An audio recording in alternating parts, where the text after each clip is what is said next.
Yes, phone নেই আমার কাছে, ফোন নেই আমার কাছে, নেই আমার কাছে ফোন। Xiaomi 11i এবং 11i HyperCharge ইন্ডিয়াতে লঞ্চ করে দিল এবং এর ফার্স্ট সেলে আমি Xiaomi 11i কিনে নেব। কেমন আছেন বন্ধুরা? আমার নাম সুমন। তো Xiaomi 11i এবং 11i HyperCharge দুটোই লঞ্চ হয়ে গেল, বাট Xiaomi 11i এর দামটা একটু বেশি মনে হচ্ছে না? মানে একটু 2-1,000 টাকা একটু বেশি মনে হচ্ছে। যাই হোক, যদি কনফিউশন থাকে আপনাদের Xiaomi 11i এবং 11i HyperCharge মানে গ্লোবালি সেটা Redmi Note 11 Pro আর Redmi Note 11 Pro Plus কোনটা নেওয়া যেতে পারে। So this is my opinion video with comparison, specs comparison, ভুল বুঝবেন না। তো Xiaomi 11i এবং 11i HyperCharge এর দাম রাখা হলো ইন্ডিয়াতে 6GB 128GB ভ্যারিয়েন্টের 25,000 টাকা, যেটা Xiaomi 11i। আর Xiaomi 11i HyperCharge তার দাম রাখা হলো 27,000। Offer offer offer offer offer আছে, এবং সেই অফারে আপনি SBI এর ক্রেডিট কার্ড এবং একটা ইনিশিয়াল ডিসকাউন্ট পাবেন 2,000 এবং 1,500 টাকা। তো Xiaomi 11i এবং 11i HyperCharge দুটোর মধ্যে ডিফারেন্স শুধু তো চার্জারের। এই চার্জারের দামও আবার 4,000 টাকা, কিন্তু মানে যেটা বক্সে দেওয়া হচ্ছে HyperCharge-এর 120 ওয়াট বলে কথা। তো Xiaomi 11i HyperCharge 120 ওয়াটের চার্জার, আর ব্যাটারিতে শুধু ডিফারেন্স। মানে Xiaomi 11i 5160 mAh battery, yes battery আমার বেশি দরকার। আর Xiaomi 11i HyperCharge 4500 mAh battery. আবার Xiaomi 11i HyperCharge 120 ওয়াটের ফাস্ট চার্জার, আর Xiaomi 11i 67 ওয়াটের ফাস্ট চার্জার। তেমন কিছু আমার মনে হবে না, আমি ওই জন্যই তো Xiaomi 11iটা কিনবো, HyperCharge আমার দরকার নেই। তো এই তো ডিফারেন্স আর কোথায়, এবং আপনি কোনটা নেবেন? দেখুন, দুটির ডিসপ্লে একদম আইডেন্টিক্যালি সেম, মানে 6.67 ইঞ্চেসের একটা পাঞ্চলে অ্যামোলেড ডিসপ্লে। তবে ভালো কথা, স্যামসাংয়ের অ্যামোলেড ডিসপ্লে ব্যবহার করা হয়েছে এবার, এবং HDR10 এর সাপোর্টও দেওয়া হয়েছে, এবং তার সঙ্গে কর্নিং গরিলা গ্লাস 5 প্রোটেকশন, একটা ছোট্ট পাঞ্চল, দ্যাটস ইট। তাহলে দুটোরই ডিসপ্লে আইডেন্টিক্যালি সেম, তাহলে দুটোকেই আমরা 1-1 দিলাম। Number 2, design. দেখুন, ডিজাইন কিন্তু আবার ফ্ল্যাট রাখা হয়েছে, অবশ্যই দুটোতেই গ্লাস প্রোটেকশন এবং গ্লাস ইউজ করা হয়েছে, এবং সাইডের যে ফ্রেমটা ওটা কিন্তু পলিকার্বনেটের, বাট ফ্ল্যাট হয়েছে, মানে এতটাও না যে নিজের পায়ে ফোন নিজে দাঁড়াবে, অ্যাপেলের iPhone 13 মতন অ্যাকচুয়ালি। তো অতটাও ফ্ল্যাট না, বাট এবার আপনার ভালোও লাগতে পারে, খারাপও লাগতে পারে। অনেকের কার্ভড ভালো লাগে, অনেকের ফ্ল্যাট ভালো লাগে।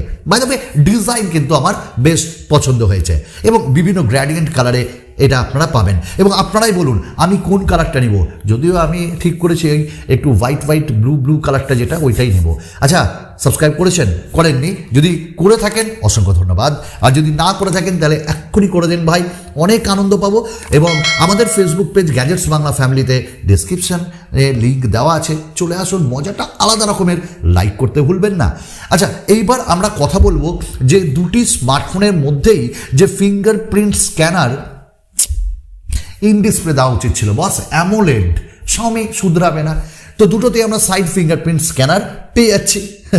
আবার দুটি স্মার্টফোনের যদি আপনারা দেখেন আরেকটা জিনিস, সেটাও এক, আর সেটা হলো এর processor.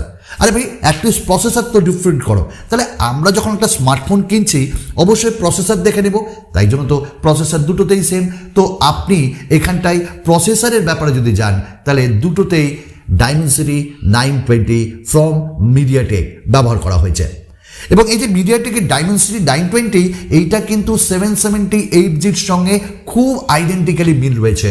I have Samsung A52, এবং আমি অনেক দিন ধরে এটা ইউজ করছি, দারুণ প্রসেসর। যদিও 6nm টেকনোলজিতে তৈরি আমাদের MEDIATEK Dimensity 920, তবে আমরা যদি অন্তত বেঞ্চমার্কস করে দেখি তখন কিন্তু আপনার মনে হবে একটু কম, মানে আমাদের MEDIATEK Dimensity 920 compare to 778G। যদিও এই যে প্রসেসর, এই প্রসেসরের আপনি যদি স্ন্যাপড্রাগনের সঙ্গে তুলনা করেন তাহলে SoCটা কিন্তু স্ন্যাপড্রাগনের বেটার। সেটা আপনি যদি ব্যাটারি কনজিউমশনে বলেন বা আপনার পারফরমেন্সে বলেন, MEDIATEK Dimensity বেস্ট, কিন্তু not as like as Qualcomm Snapdragon 778G।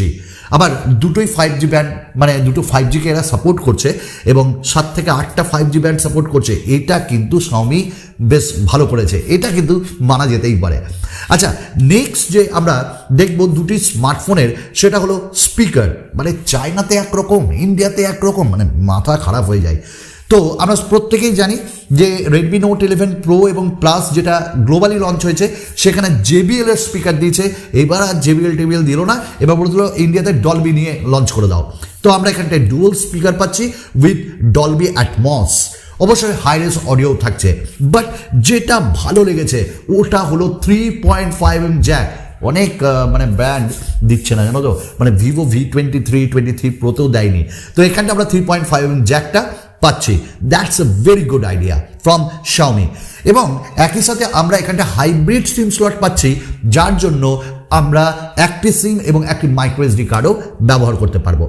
UFS 2.2 storage type এবং LPDDR4X র্যাম টাইপ এখানে ব্যবহার করা হয়েছে দুটোতেই। এবার এই দুটি স্মার্টফোনের আরেকটা জিনিস, সেটা হলো ক্যামেরা এবং ভ্যারিয়েন্ট। 6GB 128GB এবং 8GB 128GB ভ্যারিয়েন্ট আমরা দুটোতেই পাবো। বাট 256GB ভ্যারিয়েন্ট কিন্তু আমাদের এখানে পাওয়া যাচ্ছে না, কারণ ওটা লঞ্চই করলো না। জানি না কেন, চায়নাতে লঞ্চ করেছে। ক্যামেরার ক্ষেত্রেও আমরা আইডেন্টিক্যালি সেম পাচ্ছি। 108 মেগাপিক্সেলের দুটোতেই ক্যামেরা পাচ্ছি, 8 মেগাপিক্সেলের আল্ট্রা ওয়াইড, 2 মেগাপিক্সেলের ম্যাক্রো পাচ্ছি এবং সামনে 16 মেগাপিক্সেলের selfie camera. 4K video recording আমরা করতে পারবো, EISও আছে। তাহলে এখানেও তো সেম। এবং ব্যাটারির ক্ষেত্রে আমরা বললাম যে 5160 আর 4500 mAh ব্যাটারি, জাস্ট ওই যে ফাস্ট চার্জিংয়ে একটু আপনারা ডিফারেন্ট পাবেন। এবং এইখানটায় আমরা MIUI 12.5 এবং অ্যান্ড্রয়েড 11, আবার অ্যান্ড্রয়েড 11, মানে কি বলবো, এখনো অ্যান্ড্রয়েড রিয়েলমি কিন্তু দিয়ে দিয়েছে বিটা ভার্সন। অ্যান্ড্রয়েড 12 এখন আমরা পাচ্ছি না। বাকি সব সেন্সর আছে, আয়ার ব্লাস্টার আছে, দ্যাটস ইট। এই তো দুটি স্মার্টফোনের একটা আইডেন্টিক্যাল কম্প্যারিজন, মানে স্পেক্স অনুযায়ী যদি বলি। এবার কথা হলো আমরা কোনটার সঙ্গে যাব। আমি বলবো ভাই Xiaomi 11i ফার বেটার। যখন আমি প্রত্যেকটা জিনিস সমান পাচ্ছি, why I will go for Xiaomi 11i HyperCharge আর বেশি কিছু দিয়ে। তাহলে যদি আমার 120 ওয়াট ফাস্ট চার্জারটা জ্ঞান থাকে, তাহলে তো কিছু বলারই নাই। যদি মনে হয় যে না, ওইটাকে বাদ দিয়ে তো আমি সবই সমান পাচ্ছি, তাহলে আমি বলবো যে গো for Xiaomi 11i, far better device. এবং হাতে আসার পর তো আপনাদের সঙ্গে অনেস্ট ওপিনিয়নটা, রিভিউটা শেয়ার করব। তো কত দামে? আমার মনে হয় যে দামে লঞ্চ হয়েছে, দামটা একটু বেশি রাখা হয়েছে, 2-1 হাজার। একটু কম দামে লঞ্চ হলে ভালো হতো। অ্যাটলিস্ট চায়নাতে তো 18, 18.5 হাজারে লঞ্চ হয়েছিল, এখানে 22-23 হাজারে লঞ্চ হলে ভালো হতো। কিন্তু যাই হোক, Xiaomi যেটা করেছে। তো ইনিশিয়াল ডেজে বা আপনারা যদি লঞ্চ মানে ফার্স্ট সেলে যদি কেনেন, তাহলে দাম অনেক কম পাবেন, মোটামুটি তো কমই পাবেন। তো Xiaomi 11i ফার বেটার। চলুন আরেকটা নতুন ভিডিওতে আপনাদের সঙ্গে খুব তাড়াতাড়ি দেখা হবে। তাই ভালো থাকুন, সুস্থ থাকুন, ধন্যবাদ।